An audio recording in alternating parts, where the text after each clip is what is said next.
What if I told you? Mercedes just won in Japan. But Red Bull left that race convinced something is not right. Not strategy. Not driver skill. Something deeper. Because hidden inside the data from Suzuka, there's a performance gap so extreme, it shouldn't even be possible in modern Formula 1. We're talking about a car that gains more energy, loses less grip, and somehow gets faster the longer the race goes. And here's the part nobody is saying out loud. Red Bull has already started digging into that data. Quietly. Because if what they're seeing is real, this isn't just dominance. This is a problem for the entire grid.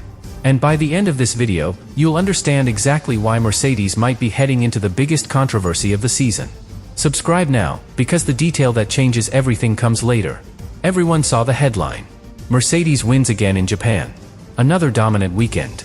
Another statement to the rest of the grid. But that version of the story is incomplete. Because what actually happened at Suzuka was far more fragile than it looked. And it started in the first few seconds of the race. Lights out. Antonelli launches from pole. Everything looks normal, for a moment. Then suddenly, it isn't. The car hesitates. The traction isn't there. And within just a few hundred meters, he drops position after position. From first to fifth. Just like that. Now here's why this matters more than people think. Because this wasn't just a bad start. This was the first visible crack in what everyone believed was a perfect machine. Up until that moment, the Mercedes W17 looked untouchable. Flawless in qualifying. Unmatched in race pace. But under pressure, in that exact moment, it failed. And for a brief window, the entire illusion disappeared. Cars that had no right to be ahead were suddenly leading. McLaren fighting at the front. Ferrari right there. Even Russell, taking advantage instantly. And this is where things get interesting. Because while most drivers would panic, Antonelli didn't. No desperation. No reckless moves. Just control. He stayed calm, and that decision changed everything. Because instead of forcing overtakes where Suzuka punishes mistakes, he let the race come to him. Lap by lap, corner by corner. He started recovering.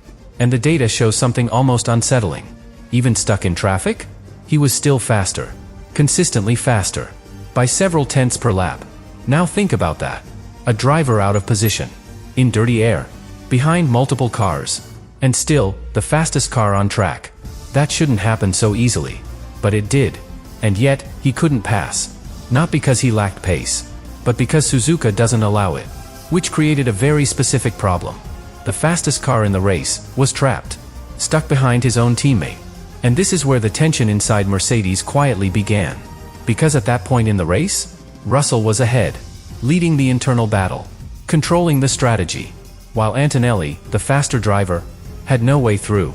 And for several laps, nothing changed. The gap stayed the same. The positions stayed locked. And the race started to feel predictable again. But that was an illusion. Because something was about to happen. Something that would not only decide the race, but expose how Mercedes really operates under pressure. And more importantly, why one driver benefited, and the other paid the price. Lap 22. Everything changes here. Not gradually. Not predictably. Instantly. A crash triggers the safety car. And in Formula 1, this is where races are either won or quietly lost. Now pay attention, because this is where Mercedes revealed something most people didn't catch. In that exact moment, they made a split decision. Not between teams. Inside the same team. Antonelli pits. Russell stays out. At first, it looks like a normal strategy variation. But it wasn't. This was calculated. Because Mercedes already knew something critical. They knew track position under safety car could flip everything. They knew tire advantage at the restart would be decisive. And most importantly, they knew which driver had the pace to exploit it. Antonelli dives into the pits. Fresh soft tires. Clean reset. Russell stays on worn mediums. Old rubber. No margin. And in that single decision, the hierarchy inside Mercedes became very clear. But here's where things get even more intense. Because under normal racing conditions, pitting costs you positions. You go in first, you come out behind. That's the rule. But under safety car, the math changes. Everything slows down. Time gaps shrink. And suddenly, what should be a loss becomes a gain. Antonelli exits the pit lane. And somehow, he's leading the race. From fifth to first. Just like that. Now ask yourself this. Was that luck? Or was that something Mercedes had already predicted? Because the timing was perfect. Too perfect. And from that moment on, the race was no longer a fight. It was control. The restart comes. Lap 27. Green flag. And within just a couple of laps, the gap starts opening. Not small. Not manageable. Decisive. Antonelli pulls away. 1 second. Then 2. Then more. And behind him, nobody can respond. Because now the advantage is complete. Fresh tires. Clean air. And something else? Something far more important. Energy. While others are managing, saving, adjusting every lap, Antonelli is just driving. Flat out. No compromises. And this is where the real difference appears. Because the Mercedes doesn't just go faster. It sustains performance in a way the others can't match. Lap after lap, the pace remains stable. Consistent. Controlled. While everyone else starts fading. And Russell. This is where his race collapses. Same car. Different situation. Worn tires. No track position. And no way forward. He tries to recover. He tries strategy. But nothing works. Because in Suzuka, once you lose position, you're trapped. And that's exactly where he stayed. 4th place. Maximum possible result, but far from what could have been. Now here's the part that changes how you see everything. Because this wasn't just about strategy. This was about execution, at a level no other team showed all weekend. Mercedes didn't react to the safety car. They anticipated it. They were ready for it. And when it happened, they didn't hesitate. They chose. One driver moves forward. One driver takes the hit, and the result was another victory that looked easy, but was actually built on a razor-thin moment. A moment that could have gone the other way. And if it had, we would be telling a completely different story right now. But this still isn't the most important part. Because what happened after the restart is exactly what triggered Red Bull's concern. Not the strategy, not the positions, but the pace that came after it. Because that's where the numbers stop making sense. And this is where everything starts to feel uncomfortable. Because once the race settled, once the gap stabilized, the numbers told a completely different story. Not a close fight, not a manageable advantage. A gap that shouldn't exist. Lap after lap, Antonelli wasn't just leading. He was pulling away, without pushing. And that distinction is critical. Because in Formula 1, when a driver increases the gap, there's usually a cost. More tire wear. More energy consumption. More risk. But here, none of that happened. The lap time stayed consistent. The degradation stayed low. And the car kept delivering. Now this is where Red Bull started paying very close attention. Because when they analyzed the data from that second stint, they noticed something that changes everything. Mercedes wasn't just faster in one area. They were better in every area that matters. More energy harvested per lap. More energy deployed when it counts.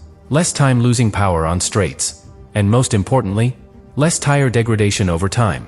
Now think about how rare that combination is. Usually, if you push for top speed, you sacrifice tire life. If you protect the tires, you lose performance. If you deploy more energy, you run out later in the lap.